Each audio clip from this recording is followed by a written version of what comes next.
Assalamualaikum warahmatullahi wabarakatuh. Perkenalkan, nama saya Sri Wahyuni dengan NIM 22002235 dari sesi 52 Departemen Administrasi Pendidikan Fakultas Ilmu Pendidikan Universitas Negeri Padang.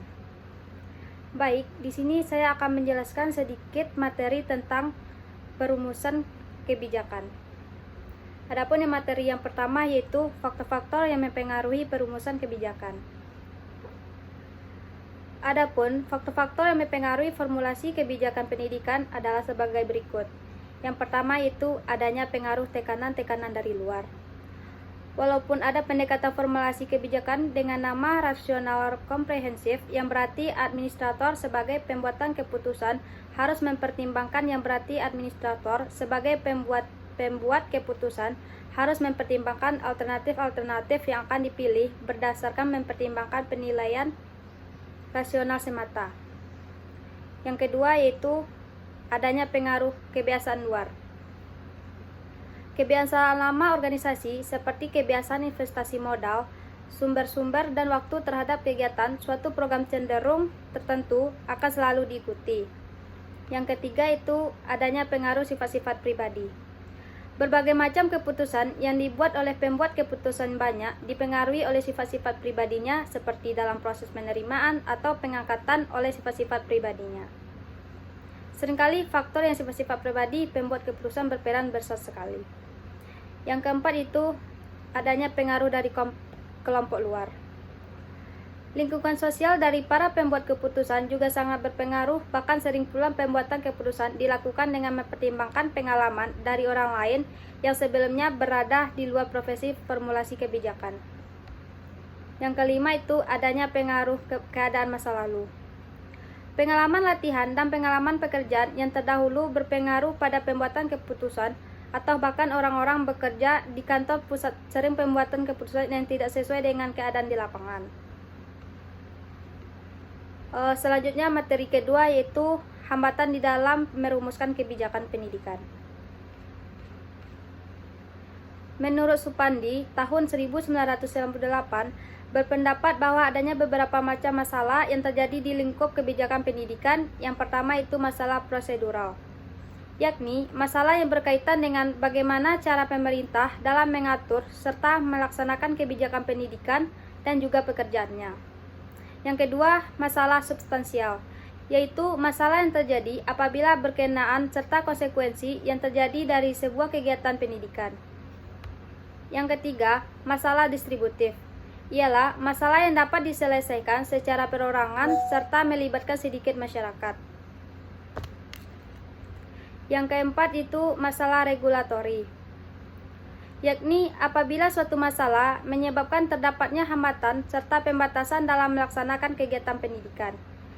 Yang kelima, masalah redistributif, apabila terjadi karena berkaitan dengan tukar-menukar referensi yang terjadi pada kalangan masyarakat atau kelompok-kelompok. Selanjutnya materi yang ketiga itu bentuk-bentuk kebijakan pendidikan yang harus dibuat, yaitu menurut kebijakan kurikulum. Yang pertama, menerapkan kolaborasi dan pembinaan antar sekolah dari TK, SD, SMP, SMA, dan informal. Yang kedua itu meningkatkan kualitas guru dan kepala sekolah. Menurut Pak Nadiem, sekolah-sekolah terlalu memfokuskan diri pada urusan administrasi pada sistem pendidikan sebelumnya. Yang ketiga, membangun platform pendidikan nasional berbasis teknologi. Yang keempat itu prasarana teknologi.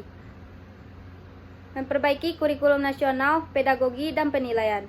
Perbaikan kurikulum nasional, pedagogi, dan sistem penilaian menjadi fokus pada kebijakan pendidikan yang baru dari Pak Nadiem. Hal ini bertujuan untuk menanamkan kompetensi yang tepat dalam diri generasi masa depan. Yang kelima itu meningkatkan kolaborasi dengan pemerintahan daerah untuk memastikan distribusi yang merata. Adapun materi yang keempat itu ciri-ciri kebijakan yang baik.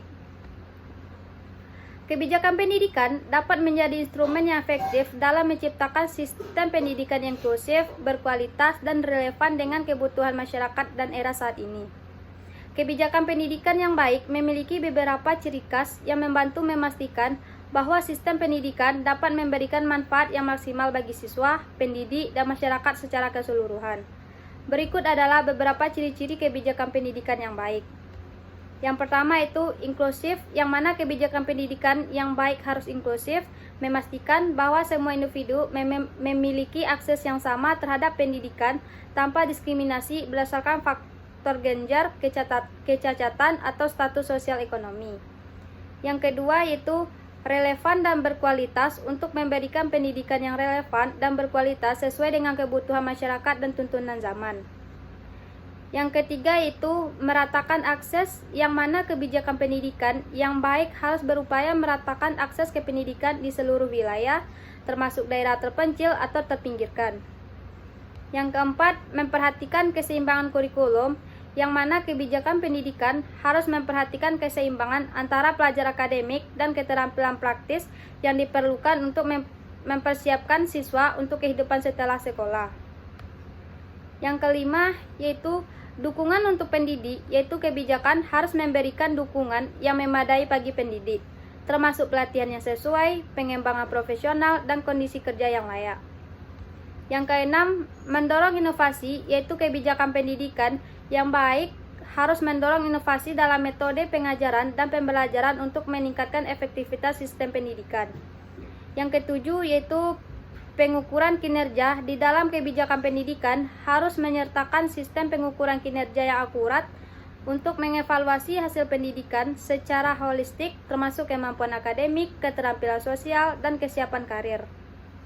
Yang kedelapan itu keterlibatan orang tua dan masyarakat dalam kebijakan pendidikan yang baik harus mendorong keterlibatan orang tua dan masyarakat dalam pendidikan siswa karena mereka memiliki peran penting dalam kesuksesan pendidikan anak-anak. Yang kesembilan itu fleksibilitas dan adaptabilitas, yang mana kebijakan pendidikan harus mencakup fleksibel dan dapat beradaptasi dengan perubahan zaman, teknologi, dan tuntutan pasar kerja. Yang ke-10 itu transparansi dan akuntabilitas dalam kebijakan pendidikan harus transparan dalam penyusunan, implementasi, dan pengelolaannya, serta memastikan akuntabilitas bagi semua pemangku kepentingan terkait dengan pencapaian tujuan pendidikan. Baik, sekian penjelasan materi dari saya. Saya sudahi dengan Assalamualaikum warahmatullahi wabarakatuh.